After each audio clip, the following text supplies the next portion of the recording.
Did you know the average person spends over 12 hours a week just managing their stuff? That's more than 2 full workdays.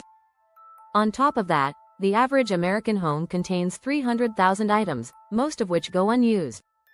In a world obsessed with more, it's no wonder so many people feel overwhelmed, stressed, and out of balance. But what if you could change that? What if there was a way to cut through the noise, free yourself from excess, and create a life that's more peaceful, intentional, and fulfilling? That's where minimalism comes in. In this video, we'll break down the 6 levels of minimalism, each one building on the last, to help you discover where you are in your own minimalist journey. From clearing your mind to embracing sustainability, we'll explore unique strategies that can transform your life. Whether you're just starting or already well on your way, these stages will help you take control and create the life you truly want. Are you ready to find out where you stand? Let's dive in. Chapter 1. The introductory stage. Simplifying your mindset. Minimalism starts in your mind before it reaches your space. You might not realize it, but our brains are overloaded with information and distractions every single day. Studies show that the average person processes around 70,000 thoughts daily. With so much going on, it's easy to feel overwhelmed. The first step toward minimalism is clearing your mental clutter. This can be as simple as practicing mindfulness. Start by taking a moment to pause and breathe. Focus on your immediate surroundings. As you do this, you'll begin to notice the mental clutter that's been consuming you. At this stage, the goal is to focus on your thoughts and ask, what do I really need in my life to feel happy and peaceful? One of the best strategies for this is journaling. Writing down your thoughts helps clear out the noise. In fact, research by the University of Texas found that journaling can actually reduce stress and anxiety. Another powerful tool is meditation. Just 10 minutes a day can help you center yourself and become more intentional. Once you begin simplifying your mind, you'll naturally start asking questions about what's in your physical environment. This is when the stuff starts to feel less important. You might notice that you begin to feel more present. The key here is slowing down. In the rush of modern life, it's easy to forget the importance of living in the moment. According to author Leo Babauta in The Power of Less, embracing simplicity in thought is the foundation for a simpler life. If your thoughts are constantly bouncing from one thing to the next, your external environment will feel chaotic too. Start focusing on one thing at a time. This will bring clarity to all aspects of your life. Key strategy: mindfulness and journaling. 1. Set aside 10 minutes each morning or evening to journal. 2. Use meditation apps like Headspace to focus your mind. Chapter 2. The declutterer stage. Minimalism begins with less stuff. Now that your mindset is shifting, it's time to tackle the physical clutter. The declutterer stage is all about action. You begin by taking a hard look at everything you own. Did you know that the average American household has over 300,000 items? That's a lot of stuff. And much of it is unnecessary. In this stage, the strategy is simple. Get rid of what no longer serves you. The 80-20th rule applies here. 80% of what we own is rarely used. Start by breaking down the process into manageable tasks. Instead of trying to declutter your whole house at once, focus on one area at a time. Begin with your closet. According to a study by the American Cleaning Institute, the average person wears only 20% of their clothing regularly. The rest just takes up space. Ask yourself, do I wear this? Does it bring me joy? If the answer is no, it's time to let go. Marie Kondo's book The Life-Changing Magic of Tidying Up suggests holding each item in your hands and asking if it sparks joy. If it doesn't, thank it and move on. This method may sound simple, but it's surprisingly effective.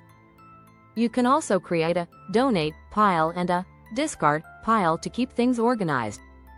Remember, decluttering isn't just about throwing things away, it's about creating room for the things that truly matter. An interesting fact: the average American spends $1,500 annually on things they don't need. Decluttering not only frees up physical space but financial space as well. Once you've cleared out the clutter, you'll likely feel lighter and more at ease. Your home will no longer feel like a storage unit, but a space where you can relax and breathe. Key strategy: the 80/20 rule and Marie Kondo method. 1. Start with one area, like your closet, and remove anything you haven't used in the last year. 2. Donate items you no longer need and find a new home for things that could serve someone else. Chapter 3. The essentials only stage. The joy of function over fashion. At this stage, minimalism moves beyond just decluttering, it's about intentional living. You begin to curate your environment, focusing on keeping only the essentials. This stage challenges our consumerist habits and encourages a lifestyle based on function, not fashion. In Essentialism by Greg McKeown, he discusses the importance of saying no to things that don't align with your values. The essentials only mindset means choosing quality over quantity in every aspect of life. You'll start by evaluating your possessions with a new lens. Does it serve a purpose? Does it bring real value to your daily routine? The idea is to simplify your surroundings so you can focus on what truly matters. Instead of a cluttered home full of random items, you will have fewer but more meaningful things. This stage also encourages intentional purchases. It's not about getting rid of everything, but about being mindful of what you keep. One strategy is to practice the one in, one out rule. For every new item you buy, you donate or discard one existing item. This helps prevent the accumulation of unnecessary things. The essentialist approach is especially powerful in the digital age. With countless apps, emails, and social media accounts demanding your attention, it's easy to feel overwhelmed. By decluttering your digital life, like unsubscribing from unnecessary emails or deleting unused apps, you free up mental space. The essentialist mindset helps you focus on what's truly important, whether that's time with family, creative work, or personal growth. Interestingly, research shows that people who own fewer things tend to be happier. A study published by the Journal of Consumer Research found that people who make fewer purchases often experience less buyer's remorse. They are also more likely to appreciate the things they do own. Key strategy: curate your life. 1. Focus on what adds true value to your life, whether it's possessions or experiences. 2. Implement the one in, one out rule to keep your space intentional. If you're enjoying this content, don't forget to subscribe for more minimalist tips and strategies to transform your life. Chapter 4. The sustainable minimalist stage. Conscious choices over convenience. Now that you've cleared your space and streamlined your life, it's time to take minimalism a step further. The sustainable minimalist stage isn't just about less, it's about making thoughtful choices that benefit both you and the planet. According to a 2021 study by the Environmental Protection Agency, EPA, the average American generates about 4.9 pounds of waste per person per day. That's a lot of trash. In this stage, you start to shift from mindless consumption to mindful, sustainable choices. A key strategy here is opting for durable, eco-friendly products. Think about the long-term value rather than short-term convenience. Instead of buying disposable plastic items, invest in reusable ones like glass containers, cloth bags, or bamboo toothbrushes. The idea is to stop contributing to the growing landfill problem while still maintaining the minimalist lifestyle. You can also reduce waste by focusing on buying second-hand or vintage items. According to ThredUp's 2023 resale report, the second-hand clothing market is expected to reach $82 billion by 2026, showing how people are increasingly turning to sustainable options. Shopping at thrift stores or online platforms like Poshmark can help you find high-quality items while reducing demand for new production. Another powerful strategy is the practice of buying less but better. Instead of constantly purchasing cheap, low-quality items, choose high-quality items that last longer and have less environmental impact. As author Joshua Becker says in The More of Less, the best way to make minimalism last is to make it sustainable.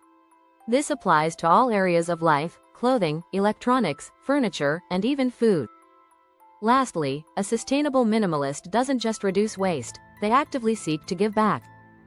Consider donating items you no longer need or volunteering for causes that promote environmental sustainability.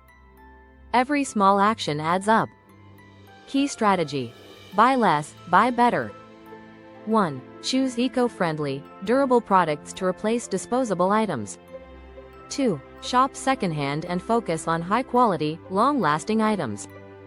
Chapter 5. The experiential stage.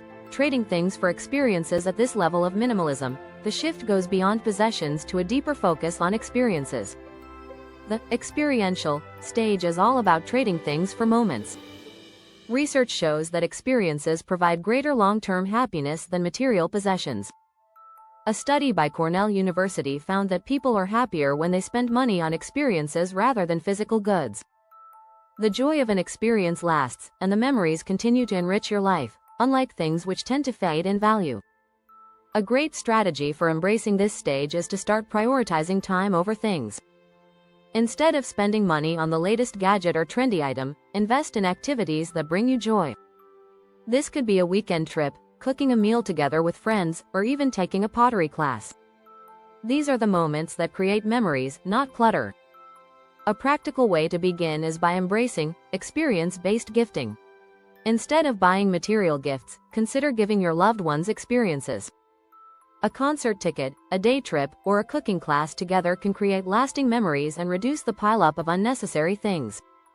Studies show that people value experiences more because they contribute to personal growth and strengthen relationships. Another strategy is to spend your free time in a way that supports your well-being. This could mean hiking in nature, meditating, or pursuing a hobby that fosters creativity. These kinds of activities are more enriching and can be much more fulfilling than buying more stuff. Lastly, as you focus more on experiences, it's important to surround yourself with people who share similar values. Having friends who also prioritize experiences over things will make the transition smoother.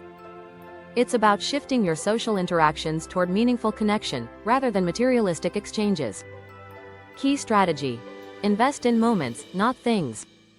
1. Swap material gifts for experiences, like concerts or adventures. 2. Prioritize time with loved ones over accumulating possessions. If you're loving this content, hit that subscribe button for more insights on how to live a minimalist lifestyle. Chapter 6. The Zen Stage. Mastering the art of effortless minimalism. At this final stage, minimalism has become second nature. You've successfully pared down your life, adopted sustainable practices, and embraced the power of experiences. But the Zen stage is where minimalism truly becomes effortless. The focus here is on creating a life that feels balanced, calm, and purposeful. The key strategy is creating routines that support your minimalist lifestyle.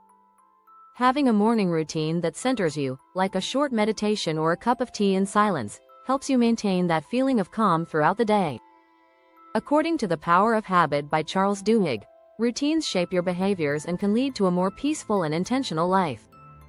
When you have a structured approach to your day, it becomes easier to live with less and appreciate what you have. At this stage, your possessions and commitments feel aligned with your values. You've mastered the art of letting go, whether it's getting rid of clutter or saying no to commitments that don't serve you. Your space is simple, your mind is clear, and your life feels light.